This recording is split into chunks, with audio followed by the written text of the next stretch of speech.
अपघात झाला त्याविषयी काय अपडेट आहे, काय माहिती आहे?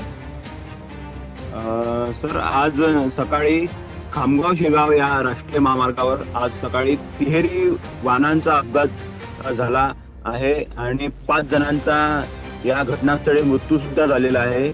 आपण बघू शकतो ही जी भरधाव बोलेरो शेगाव कडून कोल्हापूरकडे जात होती आणि समोरूनच भरधाव एसटी महामंडळाची ही बस पुण्यावरून परतवाड्याकडे जात असताना सकाळी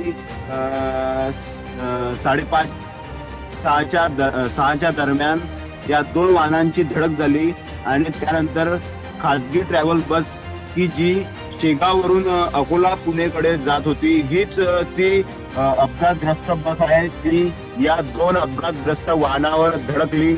यात 5 जणांचा मृत्यू झाला असून 15 प्रवासी जखमी आहेत. अद्यापही त्यातील 7 जणांची प्रकृती गंभीर आहे. त्यांच्यावर खामगाव येथील सामान्य रुग्णालयात उपचार सुरू आहेत. ही जी खाजगी बस आहे आणि त्यात तिचा चालक अडकून आहे.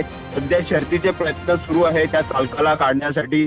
पोलीस प्रशासन त्या चालकाला काढण्याचे प्रयत्न करीत आहेत. यामध्ये तिन्ही वाहनांचा मोठ्या प्रमाणात चुराडा झाला आहे. यामध्ये पोलीस प्रशासन शर्थीचे प्रयत्न करीत आहेत. रितेश सिंगारे, बुलढाणा.